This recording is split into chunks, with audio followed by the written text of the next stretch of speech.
After weeks of campaigning across 119 constituencies, it's now over to the voters in Telangana as polls are underway. Polling will continue till 5 p.m. It's a high-strike battle for BRS President and State Chief Minister K. Chandrashekhar Rao, who is eyeing a hat-trick amidst perceptible wave of anti-incumbency and a tight challenge from the Congress. The third player in the fray is the Bharatiya Janata Party, which is also hopeful of making a dent in several constituencies, particularly in northern Telangana and Hyderabad. These are areas where Prime Minister Narendra Modi campaigned extensively with the pitch of making a backward class leader as the Chief Minister if BJP is voted to power. The other key player is Asaduddin Owaisi, AIMIM's Asaduddin Owaisi, who's contesting on 9 seats in Hyderabad. What is the kind of difference that they are going to make? But before we get down to these key players, the key players who could influence the minds of the voters,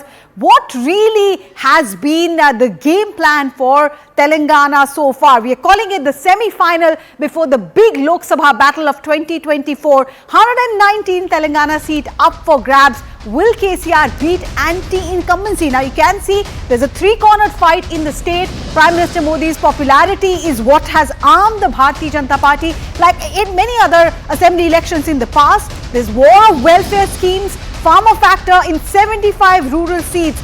Wave in favor of the Congress? That's the question that is being asked, because like Karnataka, in Telangana also, the Congress party is trying to woo the voters by promising a lot of welfare.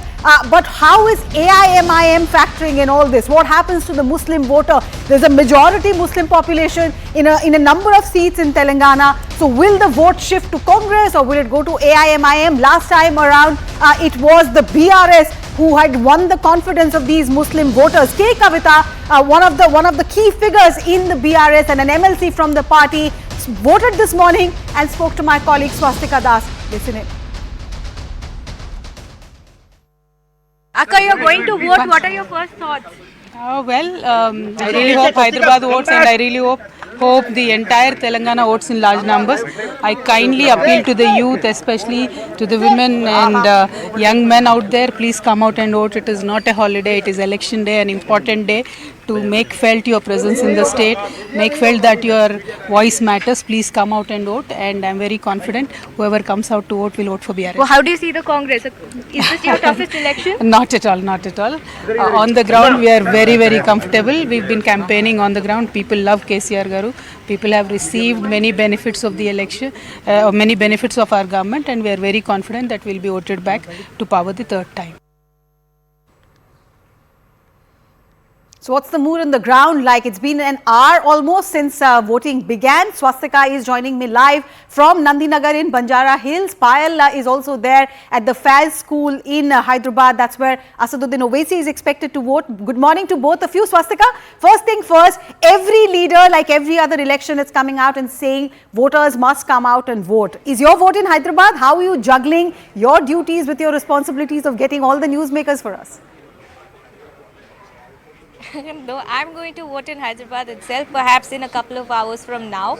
But yes, all the leaders are out and about to get their votes done first. We had K. Kavita cast her vote some time back. Now I'm at a spot where I'm waiting for BRS working president K.T. Rama Rao, who is expected in a few moments from now. My colleague Payal, of course, is tracking Asaduddin Owaisi. And let's not forget, outskirts of Hyderabad are other key players. Kodangal is where the Congress Telangana President Revanth Reddy is going to cast his vote. Karimnagar is where Bandi Sanjay is going to come. So these are the key players as far as your Telangana elections are concerned. It's a high stakes battle, of course, mainly for BRS party here. Chandrashekhar Rao's government has been in power for 2 terms, but there's no denying in the fact that anti-incumbency is going to be a big factor for him this time around. Though the BRS seems very confident of negating anti-incumbency factor, but the Congress, in fact, remember, is banking on its 6 welfare schemes, 6 guarantees, in fact, same model that they had equipped in Karnataka, expecting the same magic to work out here in Telangana as well. In fact, as far as the Congress is concerned, their campaign has been been extremely aggressive, and something that has gone all of us to go on record to say that this is going to be a photo finish contest between the two. But let's not forget the BJP as well. BJP is expected to make a dent in at least 10 constituencies, and if they do that, if in case Telangana sees a hung mandate, we don't know what surprises are in store for there. BJP is going to play a big role, and MIM, of course, their count practically starts at 7, where their supporters say 7 of the seats that MIM will contest will definitely win. 9 seats are what they're contesting this time. So the challenge that they're facing are in 2 particular constituencies. One of them is Jubilee Hills, where Mohammad Azharuddin is contesting from. Right. So, Payal Mehta, best case scenario, Asaduddin Owaisi is hoping to be the kingmaker, hoping that it will not be a clear mandate and he could extract his pound of flesh? Well, Asaduddin Owaisi will be coming where I'm standing in a bit from now to come and vote. He, of course, is in alliance and in understanding with the BRS, so that's not really a surprise. But the actual one who can actually play a kingmaker, like Swastika was pointing out, if the BJP can get itself to a double-figure number, even though it looks pretty unlikely given the way it's really gone about, the campaigning has gone about. But if the BJP can dole up that kind of numbers, then probably they can actually make a difference. Now, there's a lot at stake for various political parties, including the fact that the BRS is trying to fight to retain its bastion. They are facing a lot of aggression from the Congress party because the Congress party feels that there is a huge wave in their support. Revanth Reddy has been leading that attack. After the success that they've tasted in Karnataka, it's a more jubilant Congress outfit. It's a more organized Congress outfit. They focus on the local issues. They focus on the local leaders, and that's what has really worked for them. Of course, a lot of support has come in from the neighbouring state of Karnataka, where Siddaramaiah and in particular DK Shivakumar has been camping here in Hyderabad for the longest party, extending all kind of support to his party colleague, Revanth Reddy. So it's a very, very interesting election to watch out for. And if at all it's a hung assembly, then you know where they're going to go. They're going to go to the neighbouring state of Karnataka. That preparation should also be there in place. But yes, as far as the BJP is concerned, Arunima, it's a very, very important state. The BJP peaked about 6 to 8 months ago, but since then their campaign has really fallen a little flat for various reasons.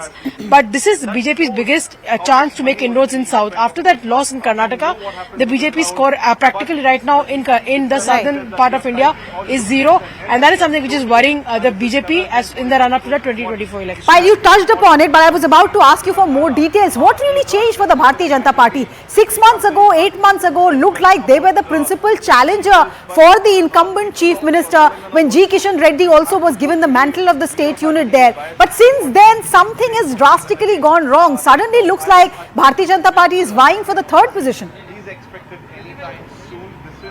Well, the Bharatiya Janata Party possibly is looking at the 4th position, because the 3rd position essentially in terms of numbers would probably be MIM, with MIM getting more than 7 seats, and what the projections really show that probably Bharatiya Janata Party may get about 5 or 6 seats. That's the projection that we see as of now. We don't know what the people have in their mind, but yes, it was a very, very aggressive campaign, by the BJP when it started to make inroads in Telangana with the GHMC polls. But since then, the campaign has fallen a little flat. There's been a lot of change of hands, change of strategy, something which has not worked out, for them in the past.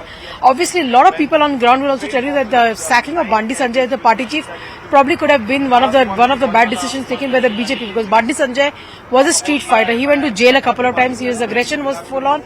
But since then, you haven't seen much really happen in terms of that as well. But of course, the BJP putting its best foot forward. You saw the kind of campaigning that was done by JP Nadda, Prime Minister Narendra Modi, Amit Shah, all of the leaders, their state chief ministers. It's been a very, very aggressive campaigning that the BJP really has done. But the BJP understands that Telangana is one of the bastions from where Kishan Reddy comes. Now, Kishan Reddy is a very, very old-time BJP hand. He's been somebody who's been there in the party for the longest.